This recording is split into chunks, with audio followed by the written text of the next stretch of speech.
Hello everyone, আসসালামু আলাইকুম। কেমন আছেন আপনারা? আশা করছি আল্লাহর অশেষ রহমতে সকলেই খুব ভালো আছেন। আমিও আমার পরিবার নিয়ে ভালো আছি আলহামদুলিল্লাহ। দিলা লাইফস্টাইলে নতুন আরও একটি ব্লগ ভিডিও দেখার জন্য আমি দিলা আপনাদের জানাই প্রাণঢালা প্রীতি ও শুভেচ্ছা। এই যে দেখছেন, এটা হচ্ছে সকালবেলা, মানে শনিবার আর গতকালকের ভিডিও। এটা আপনাদের ভাইয়ের বন্ধ ছিল, উনি তো সচরাচর বাসায় খায় না সকালে, যারা আমার ভিডিও দেখেন তারা জানেন। তো অফডের দিন ছিল, তাই আর কি আজকে বাসায় যে একটু চাপটি বানিয়ে দিলাম মরিচ পেঁয়াজ দিয়ে, আর একটু গোশের ঝোল ছিল তাই দিয়ে দিলাম। তো এই ধরনের চাপটি খেতে কে কে পছন্দ করেন অবশ্যই জানাবেন। আপনাদের ভাইয়ের তো খুব পছন্দ মাশাল্লাহ। আর এই যে উনি বাসায় ছিল, মাছ মাংস আর খেতে খেতে আর মন চাচ্ছে না, তাই আর কি একটু কাঁচা সবজি আনতে বললাম, যে একটু কাঁচা সবজি দিয়ে আমি অন্য কিছু একটু ভর্তা, গরম গরম ভর্তা করে ভাত খাবো, পেট ভরে তৃপ্তি হয় যেন খেয়ে।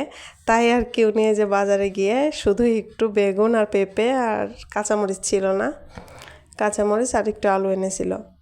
তো সেই পেঁপে আর কি ভর্তা দিব ভাবছি, কারণ পেঁপে ভর্তা বেশ কিছুদিন খাওয়া হয়নি। এরকম গরম গরম ভাতে ভর্তা আমার তো খুব ভালো লাগে। আপনাদের কার কাছে কেমন লাগে অবশ্যই বলবেন। ভিডিওর এই পর্যায়ে এসে আপনাদের কাছে একটা কথাই বলছি, প্লিজ এই মুহূর্তে যারা আমার ভিডিওটি ক্লিক করেছেন অবশ্যই একটি লাইক দিয়ে কন্টিনিউ করবেন। আর আমার চ্যানেলটি ভালো লাগলে অবশ্যই সাবস্ক্রাইব করে রেখে দিন, যারা এই ধরনের লাইফস্টাইল ব্লগ দেখতে পছন্দ করেন।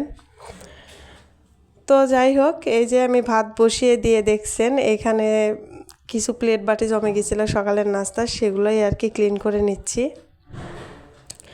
আসলে একটুও ভালো লাগছিল না, কারণ সবাই জানেন শুক্রবারের দিন আমি আমার বাচ্চাদের নিয়ে একটু আনন্দ করেছিলাম, আসলে একা একা করছিলাম কাজগুলা, তাই শরীরটা একদম নিস্তেজ হয়ে গেছিলো। তাই আর কি আজকে শর্টকাটে রান্নাও করলাম, কাজেরও কোনো প্রেশার রাখি নাই।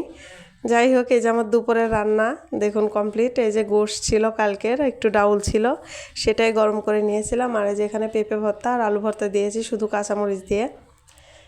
এরকম ভর্তা ভাত এই যে খেয়ে নিলাম, মাশাআল্লাহ অনেক তৃপ্তি করে খেয়েছি আজকে দুপুরের খাবারটা। যাই হোক, খাওয়া দাওয়ার পরে এই যে বিকালে চলে আসলাম রেস্ট নিয়ে, কিছু কাপড়, গোসলের কাপড়গুলো আর কি যা ধুয়ে দিয়েছিলাম সেগুলো এই যে ভাঁজ করে নিচ্ছি এখন। তো কাপড়গুলো এই যে গুছাচ্ছি ঠিক এই মুহূর্তেই, দরজায় নক আর কি। আমার বোন পাশেই থাকে জানেন আপনারা, বোন বেড়াতে আসলো, বেশ কিছুদিন পরে আসলো। তো ওর বাসায়ও মেহমান এসেছিল, তাই আর কি ও মেহমান যা এনেছিল সেইগুলাই আর কি আমার মেয়ের জন্য আর ছেলের জন্য নিয়ে আসলো। সেইগুলাই এই যে সবাই মিলে বসে বিকালে নাস্তা করে নিলাম একসঙ্গেই। এই যে দেখুন, জাম্বুরা এনেছিল, আনারস এনেছিল, পেয়ারা এনেছিল, কেক এনেছিল, আর এই যে এক ধরনের এটা বিস্কিট জাতীয়, এটা অনেক মজা লাগলো খেয়ে, দেখলাম মাশাল্লাহ। আর ও বাসায় পোলাও রান্না করেছিল, গরু গোশ রান্না করেছিল, একটু শুটকি ভুনা করেছিল, জানে যে আমি খেতে ভালোবাসি, সেগুলাই নিয়ে এসেছিল। আসলে বোন তো বলে অন্যরকম কথা। তো ভিডিওটি কেমন লাগলো অবশ্যই জানাবেন। দেখা হবে নেক্সট ভিডিওতে, সে পর্যন্ত ভালো থাকবেন, আল্লাহ হাফেজ।